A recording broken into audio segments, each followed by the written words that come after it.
Hola, ¿qué tal? Buenas tardes. Alice Rodríguez desde Género y Acción por Caldero Radio y con el placer y el gusto de saludarlos y saludarlas, esperando que todo esté marchando mucho mejor.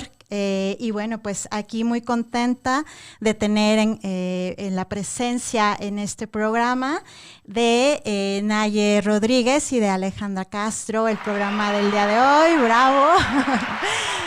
Es un súper tema, recordemos que Género y Acción, pues vamos a tratar diversidad de temas en torno precisamente a equidad de género, a inclusión, a diversidad, desde en esta ocasión del arte, la escritura, la comunicación, la literatura, con dos expertas en la materia y con un tema que de verdad desde el nombre ya es disruptivo, rompiendo la cabeza de Zeus.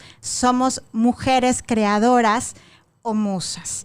Entonces, para empezar, bueno, pues muchísimas gracias Naye y Ale, con el placer de tenerlas aquí. Y bueno, yo habitualmente leo las semblanzas, pero en esta ocasión sí me gustaría tenerlas literal aquí desde su propia voz, para que nos platique cada una o en conjunto quiénes son ustedes y qué es lo que hacen. Bueno, antes que nada, muchas gracias, Alice, por invitarnos. A mí me encanta venir a estos espacios porque siento que siempre tenemos la oportunidad de compartir y de aprender muchísimo. Bueno, yo soy Naye Rodríguez. Como formación profesional soy artista visual, me especialicé en fotografía. He tomado varios cursos de análisis y crítica de arte, he hecho fotografía documental, etcétera, pero los últimos años, junto con Alejandra, hemos formado la consultoría de Trasfondo, que es una consultoría donde tenemos la fortuna de contar con la agenda y apoyo de grandes creadores mexicanos de diferentes edades, de diferentes estilos, de diferentes disciplinas, con la convicción, la responsabilidad y el talento de generar contenido para plataformas, para diferentes tipos de clientes, desde creativo, o sea, cada uno de ellos está escribiendo cosas maravillosas, hasta contenido orientado a posicionar marcas o ayudar a fundaciones a transmitir sus mensajes, ¿no?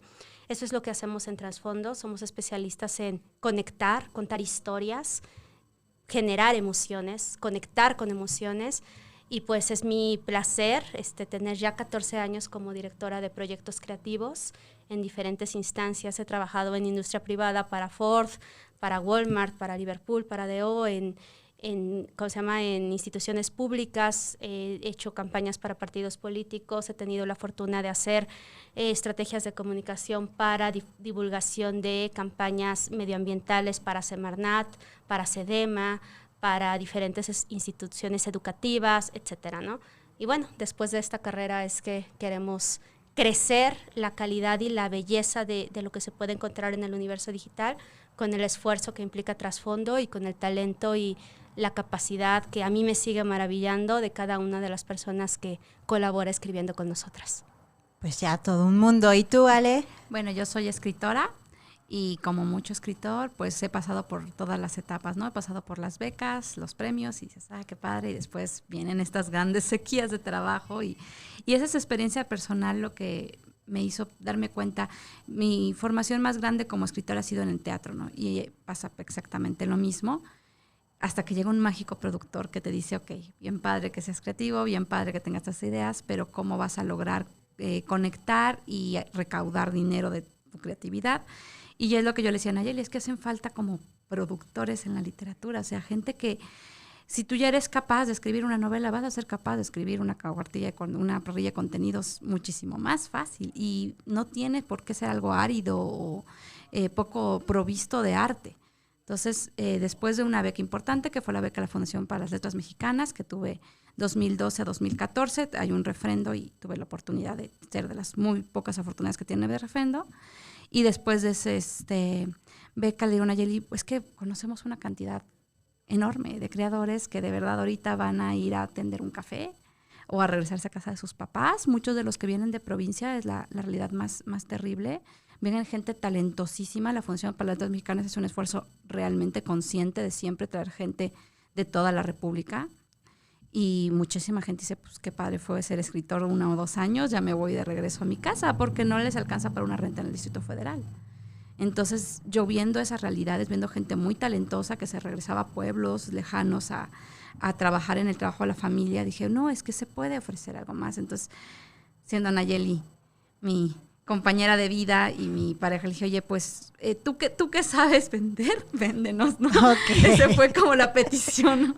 No, perfecto. Y pues de ahí justamente, pues intuyo sale este nombre a propuesta de ustedes. Y bueno, para empezar, pues sí me gustaría que habláramos de esta cuestión mitológica y arquetípica de por qué rompemos la cabeza de Zeus y por qué hablamos justamente de que somos creadoras y no somos musas, hablando de este segmento del arte, la literatura, la escritura y la creatividad.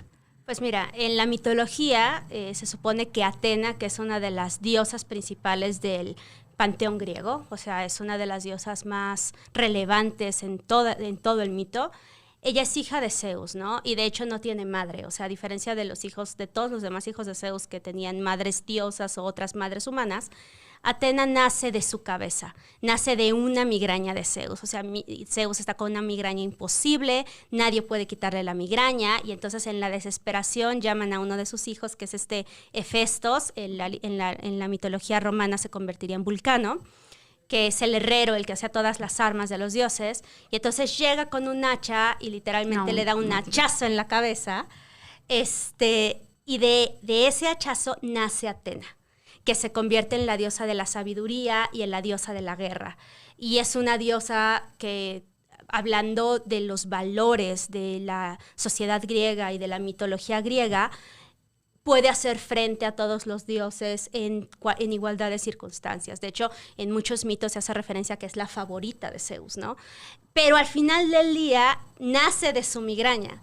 O sea, no pudo formarse por sí sola, ¿no? La única diosa, otra diosa de esta mitología que se forma por sí sola es Afrodita, que se forma del semen, de la espuma que se genera por el semen ¿era de Cronos? Sí, la castración de Cronos, creo. Sí, pero el punto es que, y así nace, pero de nuevo, toda esta grandiosa diosa que era poderosísima, incluso en todo su poder y su fortaleza, tuvo que nacer por la migraña de un hombre, ¿no?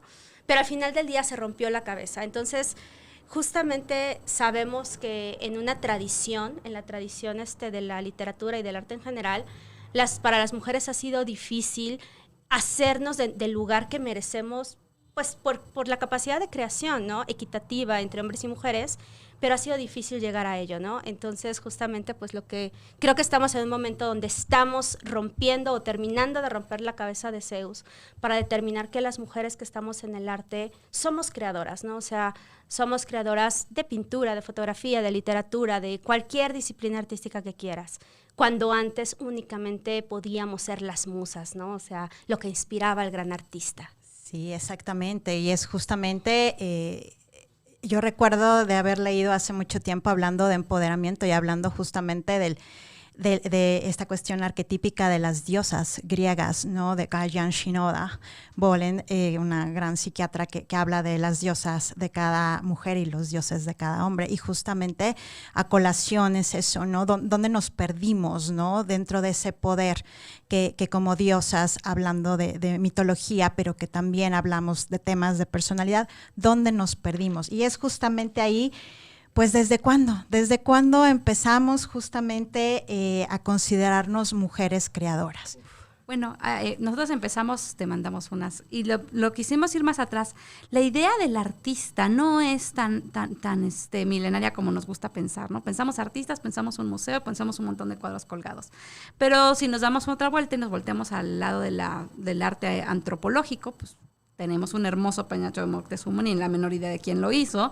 Tenemos bellísimo arte egipcio, ni la menor idea de quién lo hizo. Entonces, sí, el artista en la gran escala de la humanidad es muy viejo. Es muy reciente, perdón, pero el arte es muy viejo. Y hay cosas muy interesantes ahí hablando de pertenencia de la obra y de género. Por ejemplo, una teoría muy, muy padre que acabo de leer hace poco es que la Venus de Wimbledon, no sé si la ubicas, que es como redondita, sí, tiene unas proporciones un poco extrañas. Sobre todo en la cabeza, el cuello no parece tener mucho sentido si yo te veo desde frente, pero tiene todo el sentido si piensas en una mujer viéndose hacia abajo. Entonces, hay la teoría de que esto es un autorretrato. Okay. Es la primera pieza de una mujer escultora esculpiendo su propio cuerpo. Entonces, como no hay espejos, claro que es de superficies reflejantes, hay lagos, pero no hay espejos. Ella se quiere representar como se ve. ¿Y qué hace? Se ve para abajo y se puso 2 senos, unas piernas, bracitos. Entonces, cuando tú analizas a la Venus como eso, como un primer autorretrato, pues te das cuenta que el arte prehistórico, tiene mujeres. Y después, posteriormente, por muchísimo tiempo, el artista no existe. O sea, seguramente había mujeres pintoras, mujeres escritoras, pero no había como este espacio. Nos tenemos que ir a los momentos de ya culturas más estructuradas y refinadas, donde ya hay como estratos sociales correctos, donde hay cortes, donde empiezas, por ejemplo, antigua griega, tienes a Lesbos, ¿no? ¿Y qué pasa? Que las primeras mujeres creadoras casi siempre tienen un pie en la sacralidad. Son sacerdotas, son oráculos, o en las cortes, ¿no? Son las hijas de, nietas de, sobrinas de. Entonces tienen como tanto la posibilidad de crear como la posibilidad de ser reconocidas por su creación. En la tradición japonesa tienes las historias de Genji Monogatari, que son consideradas como el inicio de la literatura japonesa, son importantísimas, y son escritas por una mujer cortesana cuyo papá era miembro de la corte, y entonces ella decía, pues escribo esto, y las distribuían, las imprimían, todo el mundo sabían que eran historias de una mujer. Y es muy interesante porque todas las historias de Genji todas hablan de un personaje, precisamente Genji, que es una especie de conquistador Don Juan, como lo veríamos aquí, que va teniendo amoríos por todos lados, y todas las reinas lo ven y se enamoran, las diosas lo ven y se enamoran, todas los ven y se enamoran, y él a todas les dice que sí, a ninguno le dice cuándo. O le dice cuándo, pero no se queda. Eso es parte del viaje del héroe, aunque casi no les incluyan. Pero es interesantísimo porque está escrito por una mujer. Entonces, cuando se hacen estudios posteriores de la obra de las historias de Genji, se dice, bueno, ¿qué nos decía que la idea del hombre más conquistador que tenía todas a sus pies fue creado por una mujer? Y es un arquetipo de la literatura japonesa importantísimo. El anime actual tiene muchas influencias de las Genji Monogatari. Y venían de la idea de una mujer, de cómo un hombre podía seducir a todo mundo, y no había este compromiso de la única, la especial, sino ese era sus encantos. Y luego, yéndonos un poquito más, tenemos las cortes, tenemos los monasterios, tenemos a Rosvita. Rosvita es una monja del siglo V sajona, de lo que hoy más o menos sería Alemania. Uh-huh. Y Rosvita, como monja, se le permite escribir y empieza con autos sacramentales, la historia de la consagración, todo eso, pero poco a poco es de las pocas escritoras de su época que se conoce, estamos en la Edad Media, que escribían cosas que no tenían que ver con los santos. Su pretexto era el monasterio. Entonces, que decía ella, estábamos 4 monjas y de repente un sartén se empezó a mover solo porque era el diablo, y lo que hicimos para derrotarlo fue esto. Entonces, su pretexto era el monasterio para dar lecciones sobre el hogar, sobre cómo las mujeres debían de trabajar en su hogar, sobre el monasterio, sobre la guerra, que le parecía muy incorrecta a Rosvita, entonces hace mucha crítica. Pero conociendo su época, dice, yo no puedo hablar yo soy Rosvita solamente. Entonces todo lo metía en el mundo de los demonios y de lo sacro para poder hablar de ello, ¿no? Y que justamente eso es lo que llama la atención. O sea, al final del día es estas deidades, sí, pero de todos modos sigo estando escondida. O sea, de todos modos sigo estando detrás de un monasterio o detrás de una corte, detrás de alguien. Dentro de este sistema que al final de cuentas empieza a ser la organización social más longeva, es el patriarcado al final de cuentas, ¿no? Sí, no dudo, o sea, en la época de la prehistoria y demás, pues ellas eran las que se quedaban. Entonces, ¿quién es el que se iba? Eran ellos. Entonces, ¿quién era realmente? ¿Qué hay detrás de ese arte hablando de la prehistoria? Pero lo cierto es que de todos modos, hablando de monasterio, pues sí, o sea, aún buscaba yo la manera de escribir, porque de todos modos estaba reprimida dentro del contexto de lo que pudiera yo libremente escribir. O sea, siempre detrás Exacto. de algo o de alguien, de una estructura. Así es. Y de hecho la figura del artista y el propio arte se va evolucionando, se va refinando, ¿no? Y entonces llegamos a una época ya renacentista, muy posterior. Siempre ha habido mujeres creando, o sea, eso es lo primero que tenemos que comprender. Así como siempre ha habido mujeres haciendo ciencia, haciendo tecnología, y lo vemos con los recientes descubrimientos de, ¿sabías que realmente la científica que descubrió el ADN fue mujer? Exacto. Y que jamás te enteraste hasta 2020, o sea, iguales en el arte, o sea, sigue habiendo descubrimientos de pinturas que o no sabíamos quién era el autor o se creía que el autor era otro y de repente, no, mira, existió esta mujer y esta mujer era pintora en el Renacimiento y estaba creando. Y en el ámbito de la literatura es exactamente igual, o sea, de hecho, la literatura, la práctica de escribir era de las pocas prácticas que en una época renacentista o incluso victoriana se le permitía a las mujeres como actividad, ¿no? Sobre todo a las mujeres de cierta educación. ¿Por qué? Porque imagina, eras una mujer que estaba casada, que tenía un buen caudal económico, una buena posición económica, no podías cuidar a tus hijos porque eso era mal visto, no podías dar de comer a tus hijos porque era mal visto, no podías ocuparte de tu hogar, ya no hablemos de trabajar, ¿no?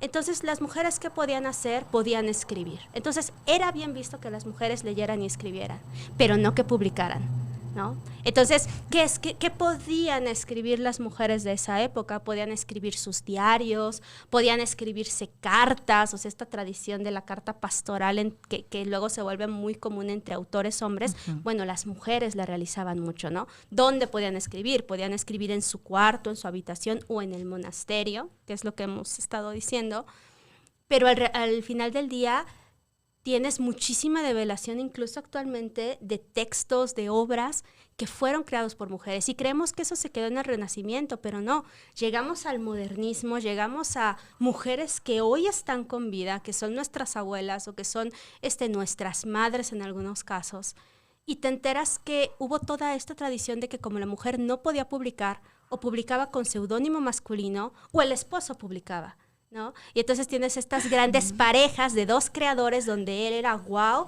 ella era diminuta y al final te vas enterando de que, bueno, cuánto de esa obra wow eras la pluma de ella. Me acabas de recordar una película, no sé si la vieron, que se llama La Esposa, el año pasado, hace un año, 2 años, pero es justamente eso, o sea, es una historia donde realmente quien escribe es ella y quien da la cara es él y todos los premios los recibe él y ella siempre atrás, ¿no? Siempre atrás, siempre atrás. Entonces la importancia, hablando del, puedo escribir, pero no puedo publicar. O sea, te mantienes callada, no puedo comunicar.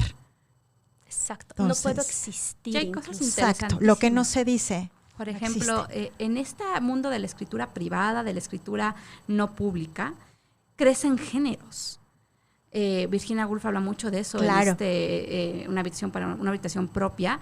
Crecen géneros que es de una intimidad de, pues como esto no lo van a, por parecidos entre el ensayo y el diario, pues como esto no lo va a leer nadie, pues aquí cuento todo lo que me pasó, lo que no me pasó y con con un tiempo de intimismo que no se permitía la literatura para el público, porque en cualquier momento que ya estamos hablando de imprenta y de editorial, tienes un editor que te dice, esto no se vende, échalo para atrás. Pero cuando no tienes eso, dices, pues si yo quiero detalladamente describir mi ventana y que veo 2 perritos desde ahí, puedo hacerlo. Entonces hay todo un estilo que nace de eso. Volviendo un poco atrás, por ejemplo, en Japón hay varias formas de escribir y una forma se considera más femenina, que es la forma literaria, porque su primera gran escritora fue una mujer. Entonces se considera más correcto, más elegante, hablar de una manera más femenina que masculina. La masculina se considera para las batallas, para los negocios, para todo lo frío, pero para el lenguaje elegante, refinado, es femenino. Y tienes, por ejemplo, yo una vez oí una serie de conciertos increíbles que eran puras compositoras como de la época del romántico, que eran compositoras de casa, que era eso. O sea, yo compongo mi canción para... por ejemplo, hay una que componía canciones para sus niños y para recordarles tal cual, lávate los dientes, báñate en la mañana y ponte los calzones. Y eran como cancioncitas, como jingles. Okay. Algo que no oías en ese momento. Yo, pero sí, la compositora instructora que nos daba el taller, porque nos lo presentaba las piezas, decía, ustedes oyen esto y se lo suenan muy moderno. Esto ya existía. Nada más estaba en la casa y era, por favor, acuérdate de lavarte los dientes, ¿no? Claro, pero es justamente eso, es la creatividad. O sea, es la creatividad inerte con estas habilidades que las mujeres tienen. Y hablando, por ejemplo, en este caso que de ejemplo maravilloso, de la crianza, ¿no? O sea, del cómo con las herramientas que tenía, o sea, puedo ser lo suficientemente capaz de ser creadora de una obra musical con un objetivo que a lo mejor ni yo me lo imaginaba, ¿no? O sea, el tema es... concentra al niño en lo que se tiene que hacer, que quitar, que poner y demás, pero cómo a partir de esa creación justamente es esta situación donde las mujeres, hablamos de renacimiento, ¿qué hay, hablando de modernismo y más, hoy en día, o sea, yéndonos en una cuestión cultural, si hablamos de Japón, hablamos de modernidad, pero ¿qué hay, por ejemplo, en el caso de Latinoamérica?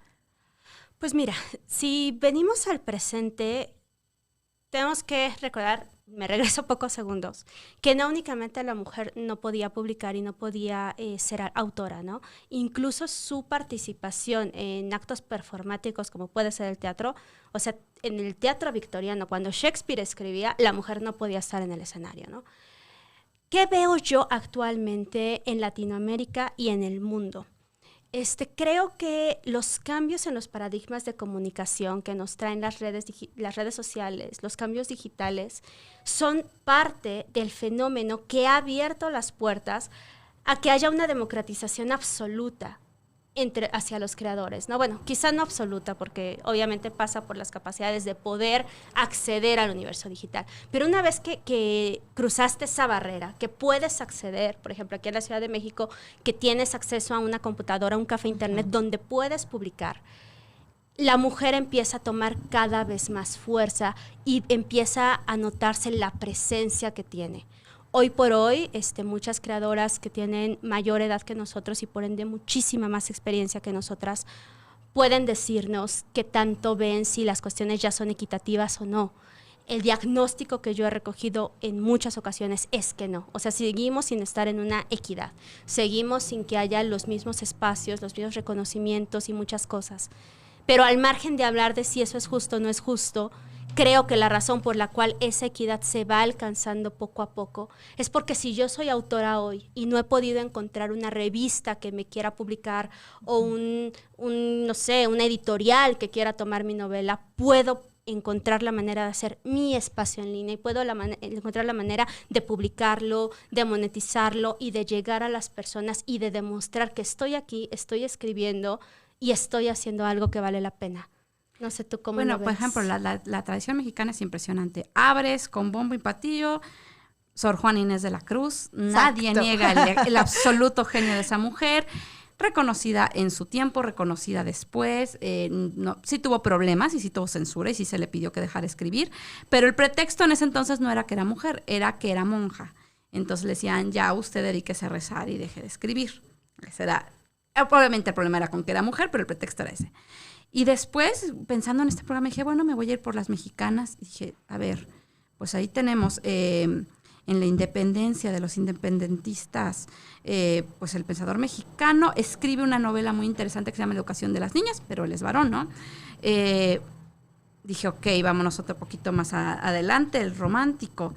Hay poetas, hay mujeres poetas, pero ninguna que realmente... Y, por ejemplo, tienes las veladas literarias de Altamirano, contaban con algunas invitadas, pero no me enteran la novia de, la esposa de, la hija de. Y dije, bueno, nos vamos más para adelante.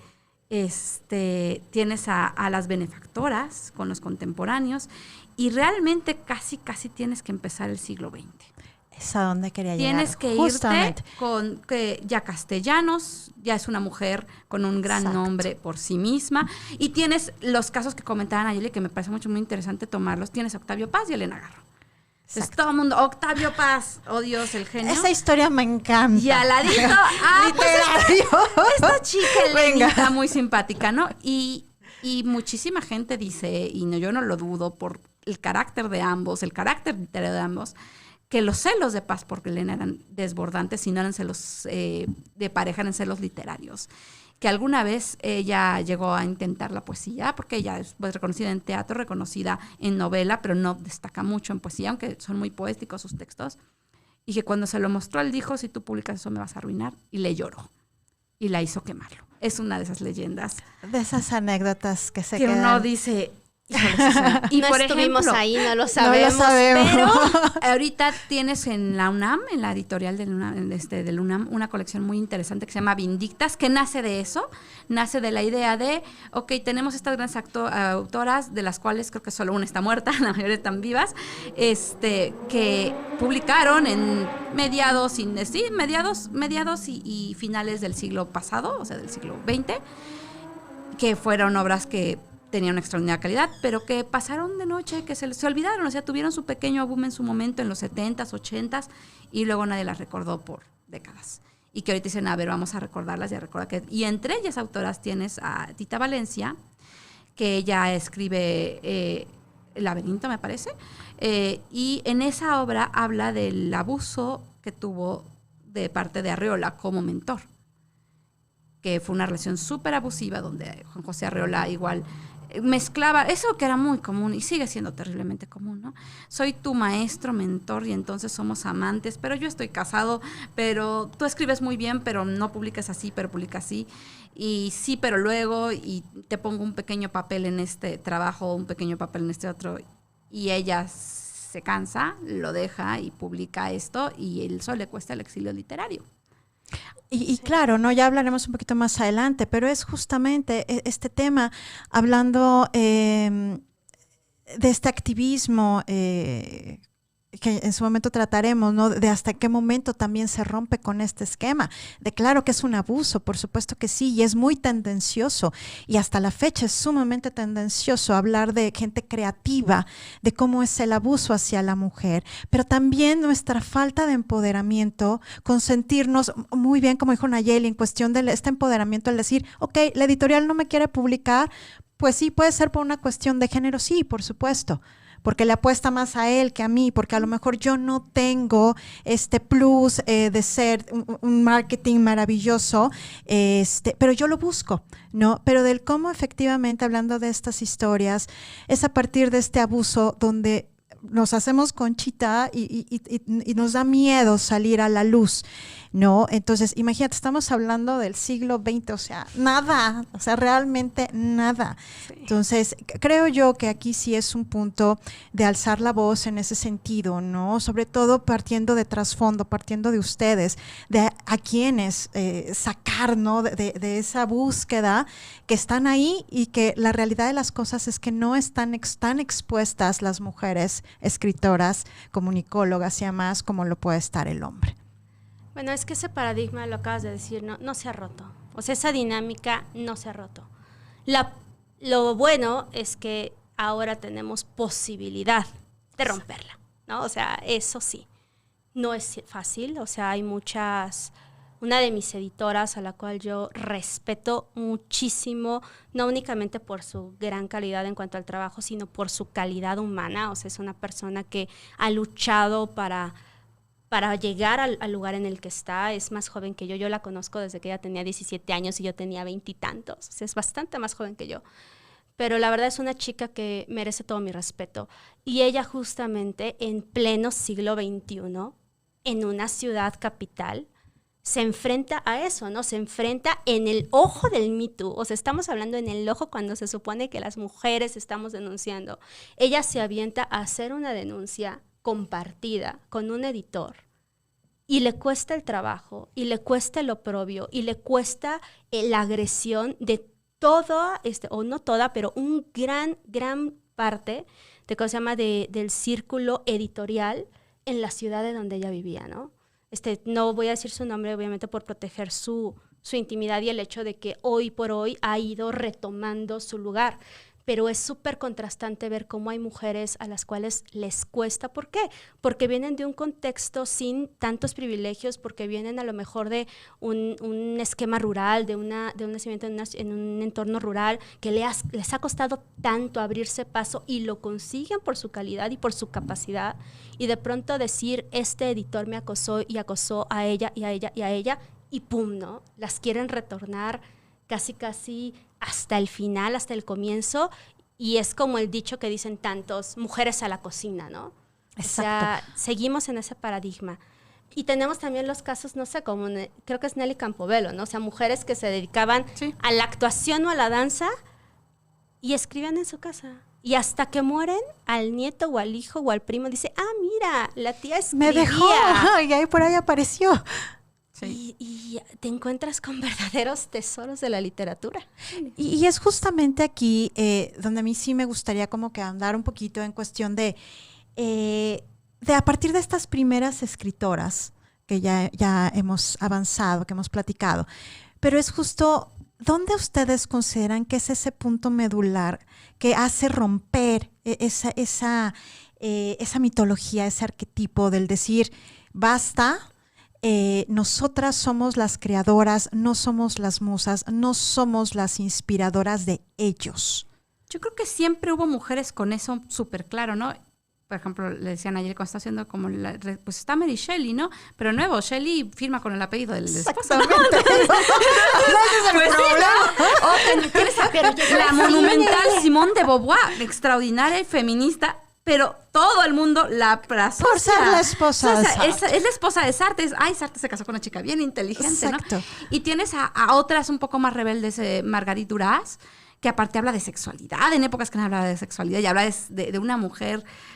otra mujer. Una mujer francesa, rica, con un pobre, ¿cómo se llama? No me acuerdo si es vietnamita el amante, pero, o sea, totalmente escandaloso, ¿no? De cómo esta niña blanquita perdió su virginidad con el que conducía el barco, ¿no? Y pues porque quería, ¿no? Y porque era muy consciente de sí misma y tiene una vivencia muy bella de su sexualidad en esa novela. Pero... de nuevo, se veían, son como lucecitas, como si estuvieras en un bosque y vieras pequeñas luciernaguitas, que no quiere decir que no hubiera cientos, sino es que miles más. Es que esas son las que llegamos a ver. Y las llegamos a ver porque allí está Sartre, las llegamos a ver porque Duras tuvo la posibilidad de moverse. O sea, había a la par abuelitas y escribiendo glorias en sus casas sin que nadie supiéramos. ¿Cuándo se empieza a dar más espacio? Creo que como con todo el feminismo, por lo menos este lado de Occidente golpeó mucho las guerras, y golpea mucho el mundo del periodismo. Cuando dicen, pues necesitamos reportar qué está pasando en la ciudad y todos los hombres están del otro lado, pues empiezan a trabajar, a emplear mujeres periodistas, ¿no? Porque pues, necesito que alguien... Siempre la literatura fue una carrera muy aceptable para las mujeres, para que estudiaras, supieras escribir bonito, te fueras a tu casa y escribieras cartas bien, ¿no? Claro. Pero muchas de esas mujeres que tenían esa formación dijeron, pues fantástico, si están contratando, no hay hombres, pues vamos. Y empezaron a militar en Estados Unidos, aquí mismo en México, muchas.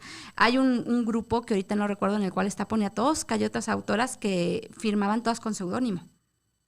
Y era a veces requerimiento del periódico, a veces decisión propia, porque sabían que si firmaban como mujeres iba a ser un foco constante de sus columnas. Entonces ellas querían hablar del precio de la tortilla, le iban a decir, claro, porque como eres mujer solo te importan las tortillas. Las tortillas. Exactamente. Entonces, ¿sabes qué? Yo prefiero firmar con seudónimo para que no me estén fregando que esto lo hago porque soy mujer, ¿no? Porque todavía era una fuerza contra la cual luchar. Era un ataque válido, ¿no? Y, por ejemplo, me encanta a mí Lilian Hellman. Ella es autora en los 50, más o menos 40, 50 en Estados Unidos, y es la autora de uno de los primeros textos claramente lésbicos. Y el mundo donde ella pone a sus personajes, a su pareja principal de Children's Hour, la hora de los niños, es el mundo de la escuela institutriz para niñas nice, que era eso, te enseñó a tocar el piano para que toques el piano en la casa, escribir para que escribas bonitas tus cartas, a contar para que le ayudes a tu esposo con las cuentas, ¿no? Entonces, era un lugar donde te hacían sumamente culta, porque en las escenas que se llega a ver de la escuela, las niñas creo que están discutiendo Goethe, no me acuerdo, que una cosa muy elevada, pero la idea era... se van a casar y se van a ir y van a estar bien bonitas. La idea era hacerlas cultas. Sí, o sea, sí. Pero ahí. Porque eras una curiosidad para ser presumida. Exacto. O sea, esa pregunta que nos hiciste, ¿en qué momento esto empieza a cambiar? El arte, nos gusta pensar a los artistas, bueno, yo hace mucho no me considero artista, pero a los artistas en general nos gusta pensar que el arte golpea a la sociedad y entonces genera cambios históricos, cuando es exactamente al revés. Llega algo al momento en que vivimos que nos golpea como seres humanos, y a los creadores, a los artistas, les provoca una nueva forma de hacer las cosas, ¿no? Así se dan todos o casi todos los cambios en el arte, así se generan las vanguardias después de las guerras. Entonces, esto de la mujer en la literatura o en la creación es exactamente igual. Llegan los movimientos feministas y no los recientes aquí, o sea, hablemos de la mujer que en Londres se aventó frente al caballo del rey, las primeras sufragistas en Londres, ¿no? Llegan los movimientos feministas y al mismo tiempo la mujer empieza a intentar pues liberarse en todos los ámbitos, del yugo de la casa, del yugo de la escuela, del yugo de la creación. O sea, entonces va acompañado. Y los crecimientos o las victorias que ha ido teniendo el movimiento feminista en todos los países a lo largo de la historia es el símil de la capacidad que hemos tenido como mujeres de insertarnos en la vida política, en la vida pública, en la vida económica y en la vida creativa del lugar en donde vivimos. Es por eso que en Inglaterra, que llevan un avance pues mucho más grande que en casi toda Latinoamérica, ves que hoy por hoy hay mujeres creando con muchísima fuerza. Su escritora con más ganancias económicas bueno, actualmente es mujer. No, pero es mujer. Muy interesante pero porque en Latinoamérica, pero en Latinoamérica estamos en otro momento. Entonces, las aperturas que tenemos como mujeres en todo, para entrar a un trabajo, para ser consideradas para un puesto, para poder publicar o para liberarnos del editor o del maestro o del esposo o del bla, bla, bla, está en otra posición. Pero vamos ganando los espacios conforme nuestra cultura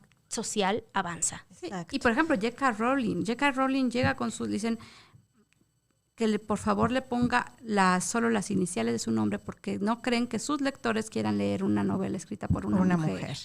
Sí. Bueno, ahorita seguimos con movimientos feministas.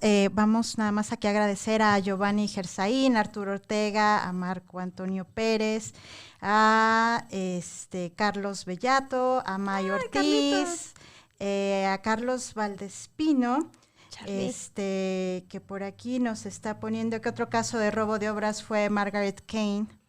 Sí. También tenemos a Susana Maya, a Marco, a Cleofas Smith por acá también. Muchas gracias por escucharnos. Y justamente aquí el tema, Naye y Alex, estos movimientos feministas que efectivamente, y retomando el tema del Me Too, ¿no? Del cómo realmente llegaron a abrir esta coyuntura para podernos subir todavía más, pero es triste, pero puntual el decir, tiene que ser a partir del levantamiento de la voz, ¿no? Si no es por esto, y esto es también parte de la comunicación, ustedes son expertas en comunicación. Entonces, esta cuestión del abrir esta brecha, sobre todo, yo insisto, en la parte de Latinoamérica, donde creo que vamos años luz de lo que otras escritoras, fotógrafas, que hay fotógrafas maravillosas, pintoras. En el caso de nuestro país es como, creo yo, sí hay un parteaguas en movimientos, en diversidad de movimientos, no solamente Me Too, ¿no? Pero es a partir del feminismo, ¿no? De estos movimientos de activismo desde los años 60 y demás que han venido impulsando para poder abrir y que hoy a partir del 8 y 9M de este año, bueno, pues todavía más, ¿no? Entonces, al respecto, ¿cuál es su opinión con relación a este tipo de movimientos, sus bondades y sus desventajas, si es que las adviertan? Yo no advierto todavía una desventaja, te decir que, porque tú lo dijiste muy bien, por el rezago. Ahorita hay como 3 convocatorias abiertas, una de IMCINE, me parece que hay otras por ahí, que dicen queremos trabajo de mujeres guionistas, queremos trabajos de mujeres pintoras, o sea que desde la convocatoria están diciendo solo se reciben a mujeres. Obviamente salen y obviamente salen. ¿Pero por qué? Y decimos, pues sí, lo mismo que en los congresos, lo mismo que en todas las cuotas de género. Exacto. Si el guionismo es poco visual y tiene poca visibilidad y poca reconocimiento, el guionismo de mujeres, bueno, es terrible, o sea, no. Entonces, claro que yo entiendo que IMCINE, conociendo sus estadísticas, conociendo cuántos guiones de mujeres se producen al año, haya dicho, si vamos a sacar una convocatoria para que está ahorita abierta, para temas de violencia de género, solo queremos recibir a mujeres. Y pusieron una precisión que me parece preciosa. Dice, esto está abierto para mujeres y mujeres trans de toda la República, de todas las edades. Es contado en primera persona y te ponen el resto de las... Y yo cuando vi esa convocatoria que ya empiezan a surgir, me parece perfectamente bien. De verdad venimos de un rezago y de verdad así como es que necesitan cuota de género en congresos, en puestos, yo creo que no es nada incorrecto empezarlas a incluir en como un tema, una agenda de equilibrio.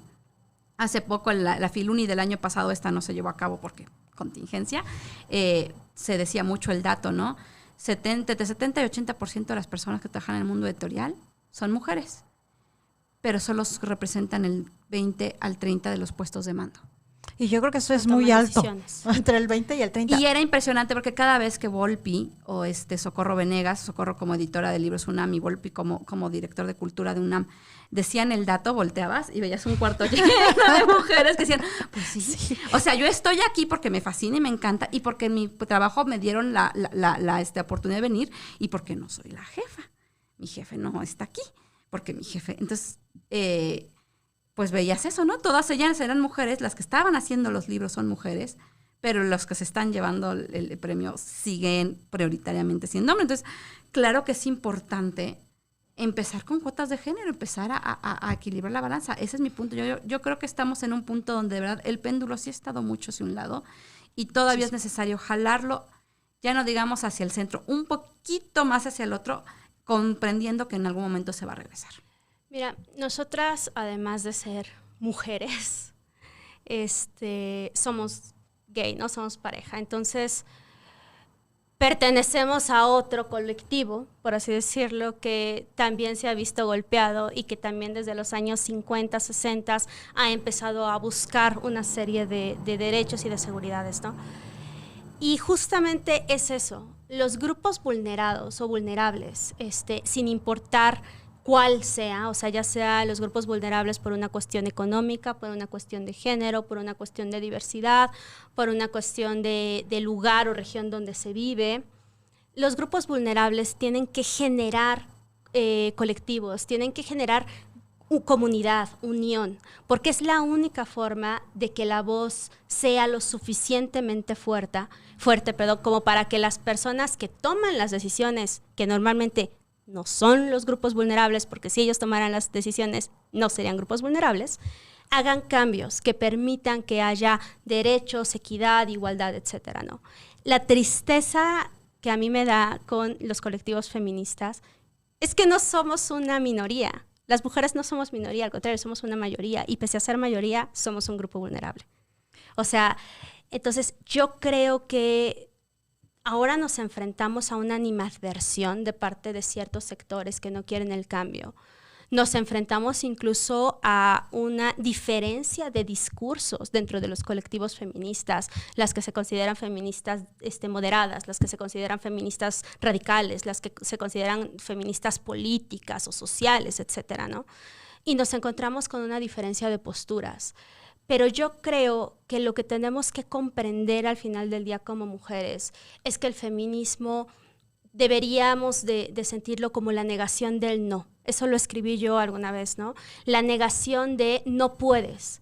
Y de ahí, bueno, puede ser una mujer muy radical o puede ser una mujer muy moderada, pero compartámonos entre nosotras, decirnos, no es verdad que no puedes, no es verdad que no puedes ser independiente, no es verdad que no puedes valerte por ti misma, no es válido que pienses que tienes que quedarte en el lugar en el que estás. Hay alguien a quien puedes acudir, ¿no? Yo hasta el momento estoy con Ale, no le encuentro per se algo negativo. Creo que hay acciones o palabras con las cuales no estoy de acuerdo, pero eso es a título personal. Y no por eso considero que ellas no, o sea, que las mujeres que hablan de ciertos temas o de esas cosas estén mal, ¿no? Simplemente no son las experiencias que yo he tenido. Y creo que vamos defendiendo con lo que nos vamos encontrando. Y en el caso de las cuotas de género, o sea, tendríamos que regresarnos al inicio de las cuotas. Las cuotas empiezan en Estados Unidos para que los niños negros puedan acceder a las universidades. No podías pedirle a una población que llevaba años de no poder tener educación, generaciones de desnutrición, generaciones de no educación, generaciones de vulnerabilidad, que hicieran un examen al mismo nivel de un niño blanco clase media en los años 50 y 60. No podían hacerlo, no estaban en igualdad de condiciones. Entonces, ¿qué hace Kennedy? impone cuotas y obliga a las escuelas a recibir alumnos negros. Y los obliga porque es la única manera de que la balanza empiece poco a poco a nivelarse. Y si no hubiera habido cuotas en las escuelas cuando Kennedy las hizo, Obama no había sido presidente de los Estados Unidos. Y es justamente lo que hablábamos hace rato con Ale, ¿no? Esta cuestión de, es una realidad, pero también es triste la raíz de dónde viene. Pero lo que sí es un hecho es que esto debe de ser sí o sí, que es abrir esa brecha a partir de coyunturas, de movimientos, en donde realmente por sí solo... Vaya, recordemos que hay diversidad de agentes socializadores. Entonces, por sí mismo, este tipo de agentes, pues no lo van a hacer, ¿no? Tendremos que partir, yo creo que durante muchísimos años más, a partir de quienes tengan los liderazgos, a partir de quienes tengan esta conciencia justamente de que abrir la paridad de género en el caso del arte, de la creatividad, de todo lo que conforma este segmento, y también grupos, como bien lo señalas, Naya, que dices, no, bueno, y es que aparte encima de todo, todavía viene otra cuestión que sí te puedes enfrentar, por supuesto, ¿no? Sí. Que es hablando de orientaciones sexuales distintas, en donde pues también, Marta, encima de todo soy mujer, y luego le vas agregando y le vas agregando y le vas agregando, ¿no? Entonces es un esquema de discriminación que si no es porque alguien concientiza, de donde venga movimientos, porque estás consciente y demás, lo hagas. Sin embargo, por ejemplo, en el caso de las empresas editoriales, pues hoy sabemos que hay esquemas normativos que obligan a las empresas a tener protocolos en igualdad laboral, en no discriminación, inclusión. Pero es una cosa, la realidad es otra. Entonces, justamente hablando de esto, ¿cómo ustedes pueden ventilar el que haya paridad, pero también el que digas puede existir, pero no necesariamente que haya coherencia hablando de un editor o hablando de un maestro, que digas, pues porque no me queda de otra? No, a eso me refiero con las desventajas, que digas, pues ¿por qué ha pasado? En los congresos ha pasado, pues ¿por qué no nos queda de otra? Sí. ¿Qué empezó esta situación con las Juanitas, ¿no? Y demás, fue eso, ¿no? Que dices, bueno, todavía falta, ¿no? Claro, por mucho, pues el PRI cuando le dijeron tienes que tener cuota de géneros, salió, o sea, de candidatas a Titanic y o sea, es una manera, a Carmelita Salinas, es una manera de decir, oye, pues me estoy riendo un poco de tu cuota de género, ¿no? O sea, porque por supuesto que tenía en sus filas militantes políticas de carrera que merecían ese nombramiento o esa oportunidad, y te vas por dos personas de la vida pública con un cierto grado de chiste, por lo menos, y dices, no se vale, ¿no? Y yo creo que es un poco, algo tú lo decías muy al principio, es muy importante, también es una cuestión de empoderamiento, ¿no? Si tú vas a este congreso y te dicen el 70% de las personas que hacen los libros son mujeres, solo el 20% accede a puestos de mando, y volteas y dices, sí es cierto, aquí estamos un montón de editoras, y en frente dándonos clases hay una cuota bastante bien nutrida, porque sí estaba curada y decidida, de expertos y expertas, pero sabemos que rezamos a nuestra editorial en casa y normalmente a la cabeza solo voy a ver hombres. Pues empezar a decirlo, nombrarlo, enunciarlo y empoderar, decir, si somos más, a Nayeli le da un punto muy importante. Somos uno de los pocos grupos vulnerables que no somos una minoría geográfica poblacional de ninguna manera. O sea, por supuesto que es comprensible que las poblaciones LGBT o incluso las trans o las intersex, si nos vamos, o asexuados, tengan a veces problemas de visibilidad porque son numéricamente pocos, ¿no? Entonces, mucha gente dice, ay, por esos cuantos no hay que hacer excepción. Al contrario, por eso hay que hacer excepción. Pero aquí es incluso más impresionante porque somos mayoría. Entonces, sí es una cuestión de darnos mucha voz, de darnos mucha presencia, de apoyarnos. Pasa algo muy bonito en el Me Too literario, como todos los Me Toos existió. En el momento en que esta Tita Valencia dice, Arriola me hizo y me deshizo, de las primeras en contestarle fue Elena Poniatowska, quien también había sido víctima de Arriola.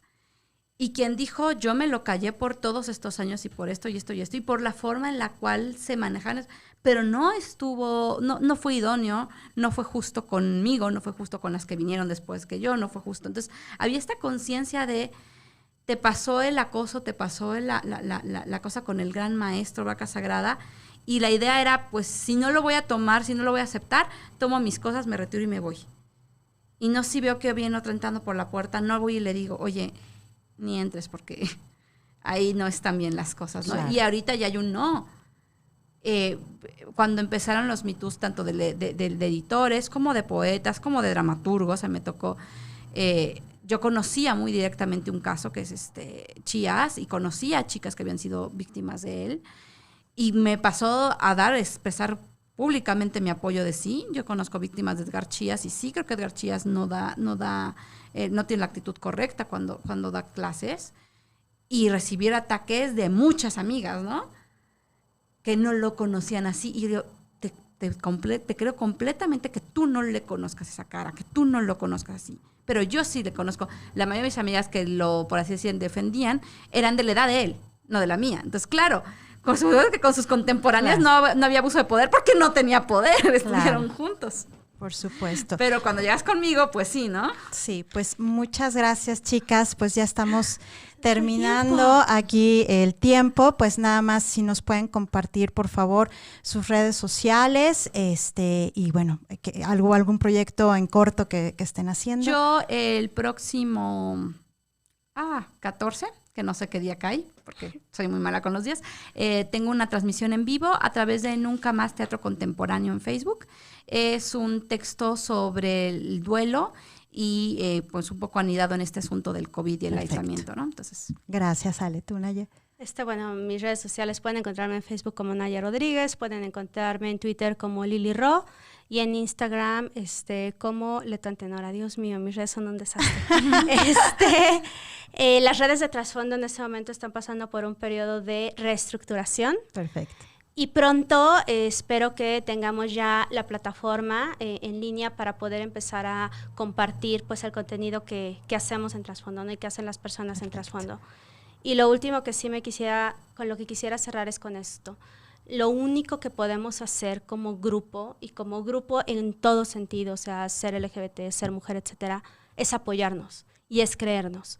O sea, y es estar ahí para leer mujeres. O sea, lo que yo les puedo decir a las chicas que nos estén escuchando, compren libros de mujeres, vean películas escritas, dirigidas o producidas por mujeres, vean obras de teatro que hablen de mujeres. O sea, apoyémonos, demostrémosle a quienes toman las decisiones que publicar a una mujer puede tener tanto éxito como publicar a un hombre, y abrámonos espacio entre todas. Exacto, pues vamos a hablar de empoderarnos y de romper esa cabeza de Zeus. Muchísimas gracias, yo soy Alice Rodríguez, un placer que nos hayan acompañado. Recuerden mis redes, @AliceRecilio, @RecilioCede, Recilio Consultores, abogada y psicóloga, especialista en equidad de género, inclusión y no discriminación. Los espero el siguiente miércoles, igual con un súper tema hablando de este festejo cultural del Día de las Madres. Pues los vamos a esperar aquí, vamos a hablar de maternidad disruptiva y bueno, pues aquí los esperamos. Muchísimas gracias por acompañarnos, gracias Ale, gracias Naye, trasfondo con nosotros, y pues esperamos tenerlas de nuevo. Muchísimas gracias, bonita tarde, hasta luego. Hasta luego, gracias Alice.